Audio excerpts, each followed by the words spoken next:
साथियों, मैं अजय स्वागत करता हूं आपके परिवार एग्जाम इंडिया वार में। फ्रेंड्स, हम आज पढ़ेंगे भौतिकी के महत्वपूर्ण मान और नियतांक। आपसे पूछा जाता है ना कि सुनने की संवेदना कितनी होती है, आंख का दूर बिंदु कितना होता है, तो बाबू हम इन सब के बारे में चर्चा करने वाले हैं। तो सबसे पहले मैं बात करता हूँ सुनने की संवेदना। सुनने की संवेदना क्या होती है साथी? तो जैसे कि मैं बोलूं सुनो कैसे, तो कुछ समझ में आया? नहीं आया ना?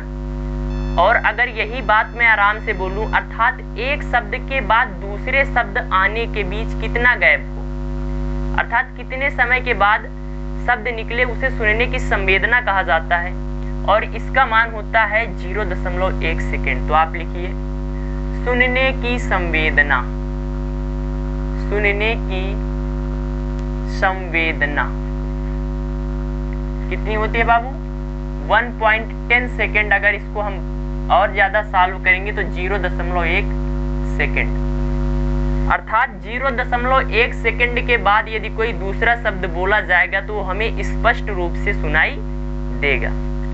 अगला क्वेश्चन आ जाता है, मोस्ट इंपॉर्टेंट क्लास है, प्लीज लास्ट तक देखिए। आपसे पूछा जाएगा प्रतिध्वनि के लिए दूरी कितनी होनी चाहिए। तो आपने मूवीज में देखा होगा, हीरो हीरोइन को कहाँ लेकर जाता है? पहाड़ी हिली एरिया में, और वहां से फिर दोनों एक दूसरे से प्यार का इजहार करते हैं। वो कहता है सिमरन आई लव यू, और वो पहाड़ों से आवाज गूंजती हुई सुनाई देती है। इसे ही क्या कहा जाता है? प्रतिध्वनि। और इसके लिए न्यूनतम दूरी कितनी होनी चाहिए? तो वही मैं बात कर रहा हूं कि प्रतिध्वनि के लिए न्यूनतम दूरी, प्रतिध्वनि के लिए न्यूनतम दूरी, न्यूनतम दूरी तो ये साथी होनी चाहिए 16.5 मीटर। 16.5 मीटर अगर ये दिया हुआ है, अर्थात इतनी दूरी से ध्वनि रिफ्लेक्ट होने लगती है, अर्थात परावर्तित होने लगती है।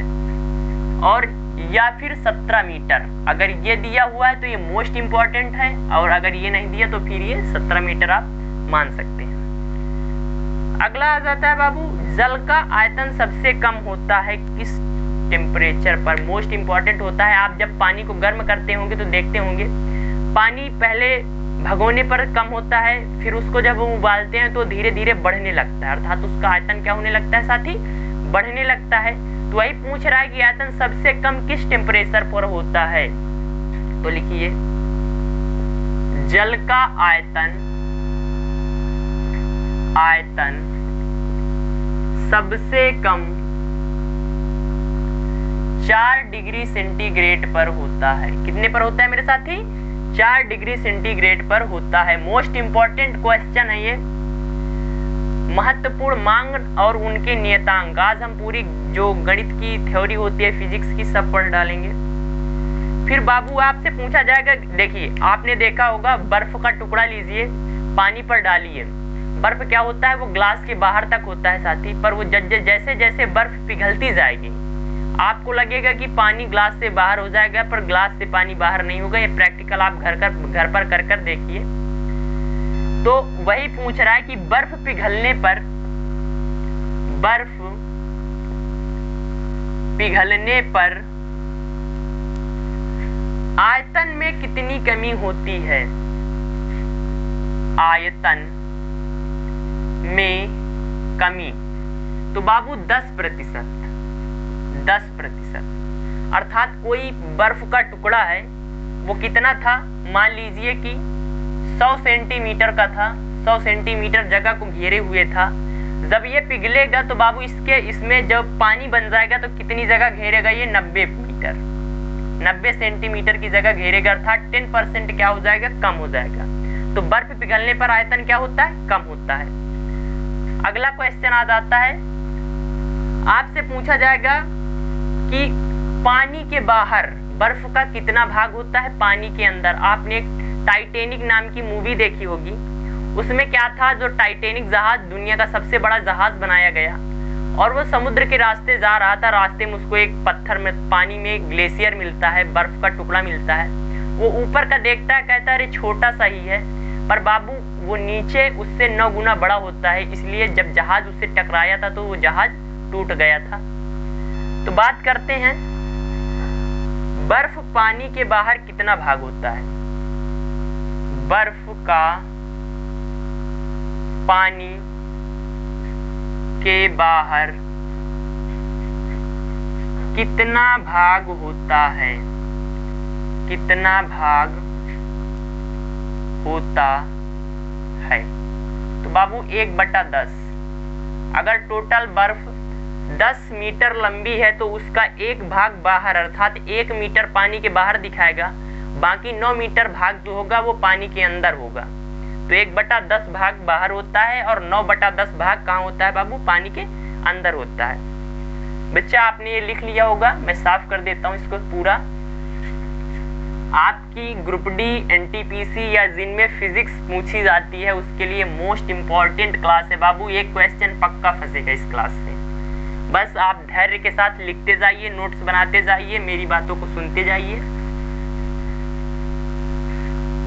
अगला आ जाता है बाबू पानी का क्वथनांक बिंदु। पानी का क्वथनांक बिंदु। क्वथनांक बिंदु क्या होता है? क्वथनांक बिंदु तो आपने पानी को गर्म किया होगा, क्या होता है? पानी धीरे धीरे उबलने लगता है। पहले क्या होता है? पानी हीट होता है, वाष्प निकलती है, नहीं दिखाई देती ना। पर क्या होता है? 100 डिग्री सेंटीग्रेड जब टेम्परेचर हो जाता है, कितना बाबू? 100 डिग्री सेंटीग्रेड। तो इसे ही जब पानी क्या होने लगे? वाष्प में बदलने लगे, उसे क्वथनांक कहा जाता है। तो 100 डिग्री सेंटीग्रेड 212 फ़ारेनहाइट और 373 कितना बाबू? 373 केल्विन। तो अगर डिग्री सेंटीग्रेड में बात की जाए तो 100, फ़ारेनहाइट में 212 और केल्विन में 373। अब बात करें पानी का हिमांक बिंदु, फ्रीजिंग पॉइंट ऑफ वाटर। पानी का हिमांक बिंदु, हिमांक बिंदु अर्थात किस टेम्परेचर पर पानी बर्फ बन जाता है। जब बर्फ को छूते हैं तो बहुत सारा ठंडा ठंडा लगता है ना, तो वही पूछ रहा है कि किस बिंदु, कितने कम टेम्परेचर पर पानी बर्फ बन जाता है।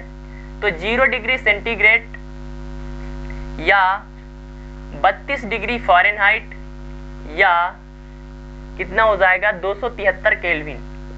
273 केल्विन पानी का हिमांक बिंदु 0 डिग्री सेंटीग्रेड, 32 डिग्री फ़ारेनहाइट या 273 केल्विन।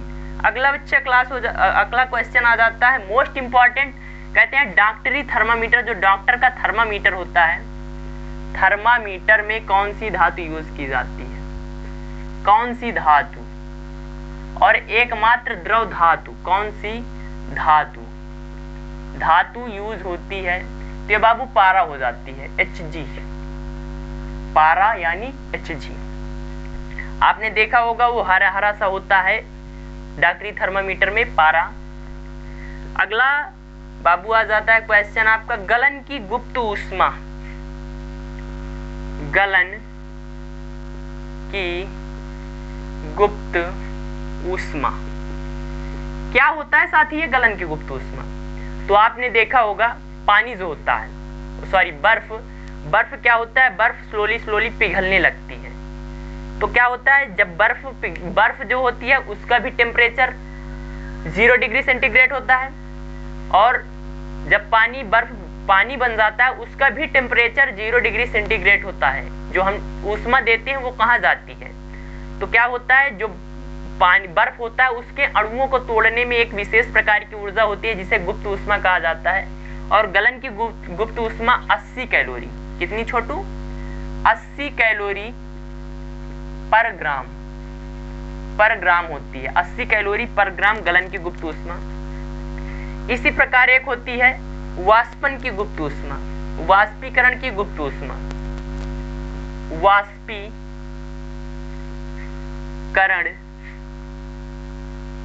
की गुप्त ऊष्मा तो ये 540 कैलोरी होती है। कितनी होती है बाबू? 540 कैलोरी पर ग्राम। 540 कैलोरी पर ग्राम। अर्थात पानी को आप गर्म करते जाइए, पानी धीरे धीरे गर्म होता चला जाएगा। 10 डिग्री, 15, 20, 100 के बाद टेम्परेचर क्यों नहीं बढ़ता?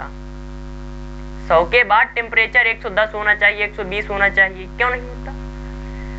क्योंकि वो जो ऊष्मा फिर हम 100 के बाद जो देते हैं बाबू, वो क्या करती है, जो हाइड्रोजन और ऑक्सीजन से जल बनता है H2O, तो इनके जो बॉन्ड होते हैं एक विशेष प्रकार के बंधन से बांधे जाते हैं, तो जो ये ऊष्मा होती है ये क्या करती है बच्चा, इन बॉन्ड्स को तोड़कर इसको किस में बदल देती है, वाष्प में बदल देती है। क्वेश्चन आता है कि गर्मियों में पसीना आने पर ठंडक महसूस होती है, क्यों? क्योंकि जब पसीना आता है तो पसीना हमारे बॉडी से 540 कैलोरी ऊर्जा ले लेता है और उड़ जाता है, वाष्प बनकर उड़ जाता है। हमारे बॉडी का क्या हुआ, टेम्परेचर डाउन हुआ, इसलिए हमें क्या ठंडा महसूस होता है। स्प्रे मारने पर यही प्रोसेस होता है। मटके का पानी भी इसीलिए ठंडा लगता है। और आपने सुना होगा कि ओले जब पड़ते हैं, जब बर्फबारी होती है तो मौसम ठंडा हो जाता है, एकदम ठंडा। क्यों? तो जब बर्फ गिरती है तो बाबू यही 540 कैलोरी और ये 80 कैलोरी वाला खेल होता है, इसीलिए ठंडक महसूस होती है। तो आई होप आपको ये समझ में आ रहा होगा। बाबू अगर आपको लग रहा हो कि क्लास आपके काम की है तो भाई लाइक कर दीजिए यार। छोटा सा आपका परिवार है, इसमें थोड़ा और कुछ मेहनत कर दीजिए यार, परिवार को बढ़वाइए ताकि आपके लिए अच्छा से अच्छा करें यार। सब्सक्राइब कर लीजिए अगर आप नए हैं। अगला आ जाता है बाबू प्रकाश की चाल, मोस्ट इंपॉर्टेंट। बहुत सारा क्वेश्चन पूछा जाता है प्रकाश की चाल। प्रकाश जो लाइट होता है उसकी चाल क्या है, लाइट की चाल क्या है? तो 3 × 10⁸ मीटर पर सेकेंड। इसको किलोमीटर में बदलोगे तो 3 लाख किलोमीटर पर सेकेंड। कितना हो जाता है बाबू? 3 लाख किलोमीटर प्रति सेकेंड। अर्थात जो प्रकाश होता है ना बच्चा, 3 लाख किलोमीटर प्रति सेकेंड की स्पीड से चलता है यार। काश इतनी स्पीड अपनी होती, अब तो यार बन जाता सब कुछ। अगला क्वेश्चन आ जाता है बाबू सूर्य से प्रकाश पृथ्वी तक पहुंचने में कितना टाइम लेता है? जब सूर्य से प्रकाश चलता है और धरती तक आता है तो कितना टाइम ले लेता है? तो सूर्य से प्रकाश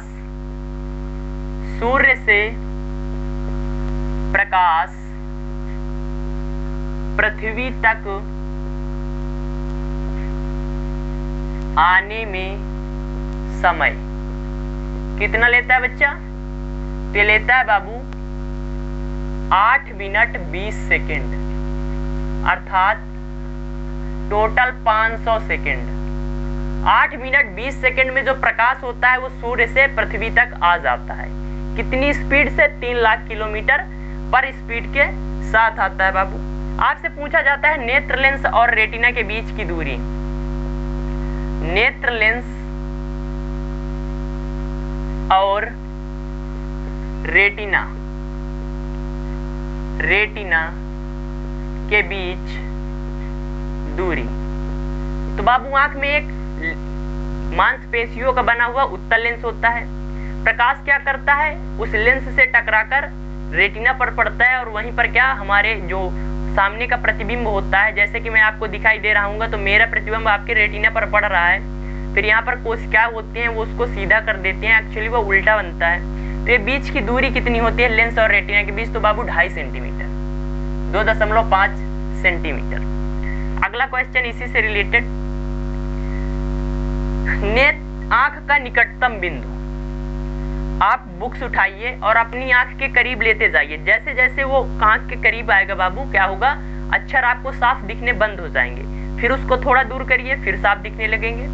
तो आंख का न्यूनतम बिंदु अर्थात कितनी दूरी के बाद शब्द बिल्कुल साफ नहीं दिखाई देते थे, तो आंख का न्यूनतम बिंदु पूछा जाता है। कई बार ये क्वेश्चन पूछा गया है बाबू। तो ये होता है 25 सेंटीमीटर।